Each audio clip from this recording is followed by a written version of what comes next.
Foot pursuits are only appropriate when there is probable cause for arrest or a belief that an individual has committed or is about to commit a crime.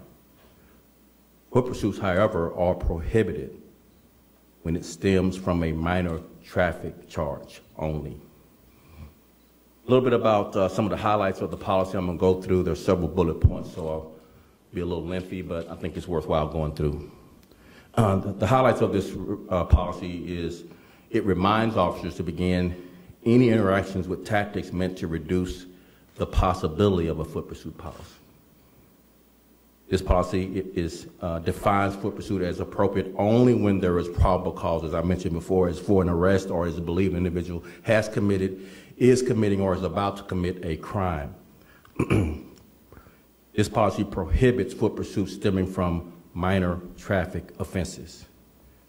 This policy details tactics to avoid a foot pursuit, including continual communication with the subject and encouraging officers to position themselves in such a way to reduce the opportunity for a foot chase. It outlines alternatives to foot pursuit policies that should also be considered by officers, including establishing a surveillance or containment area and or apprehending an identified suspect at another time or place. This policy ensures circumstances surrounding a foot pursuit policy are considered before any foot pursuit takes place. Officers must ask themselves if the need to apprehend the subject is worth the risk to responding officers, the public, or the offender.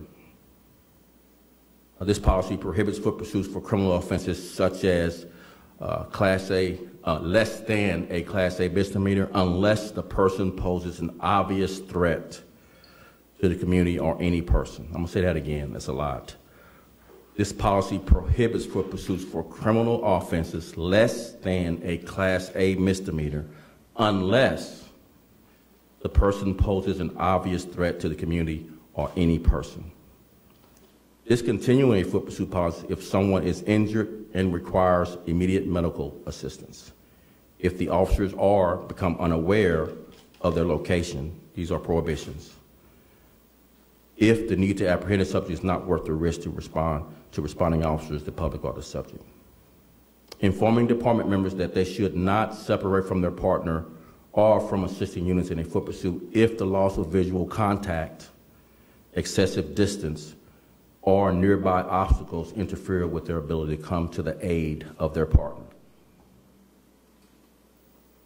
Termination of a foot pursuit policy if officers engage in the pursuit that they believe would not be able to control the suspect in a confrontation if a confrontation were to occur. It outlines responsibilities for our supervisors, which will allow them to instruct officers to discontinue a foot pursuit policy at any time. So supervisors have the authority in this policy to discontinue foot pursuits at any time. It requires notification to the Office of Emergency Management and Communications of a foot pursuit policy occurring. It ensures officers engaged in foot pursuit activity, activate their body-worn cameras. So this policy ensures that engaged officers in a foot pursuit policy activate their body-worn camera to record the entire incident in accordance with the department's body-worn camera. I'm going to run through just a little bit of the community engagement timeline, if you don't mind. Then I'll take questions. So as you know, we prepared for this for several weeks. This is an interim foot pursuit policy until September. We will launch this policy on the public webpage, inviting the public to engage with Chicago Police Department on the policy. We'll release a fact sheet. Our command staff will attend roll calls, conduct additional internal focus groups. So we conducted focus groups internally as we were drafting this policy, and we will continue that post-release of this policy. From now till July 15th, Chicago Police Department will engage with the community on the policy, including a public comment period on the policy. In addition, May 28th through June 11th, the department will conduct a department-wide e-learning on this policy. So we'll provide training through e-learning for all department members on this policy between May 28th and June 11th. On June 1st, we're scheduled to have a public webinar on this policy to provide key facts and a policy overview. On June 11th, the policy becomes effective, as I mentioned. On June 30th, we are scheduled for a tentative community conversation. On July 10th, a second opportunity to have a community conversation about the policy. On July 15th, as I mentioned, the public comment period closes on the policy on our webpage.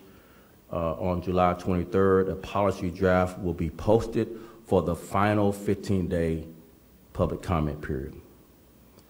And as I mentioned before, this is an interim policy with the hopes of, with discussions with the independent monitor, Office of the Attorney General, and the community's input, we'll have a finalized permanent policy by September 1st. And with that, I'll take any questions. How many good cops you ever see stop a bad cop from being a bad cop? I've done it many a times. I've done it. You know what I got? You know what I received? Yo, whose side you on? I'd be like, yo, I'm on the right side. The dude's in cuffs. What you hitting for? What is the problem? He ran from us. What does that mean? He ran from us. We got to tune him up. I said, what training? I didn't get that in the academy. We have a problem that needs to be addressed.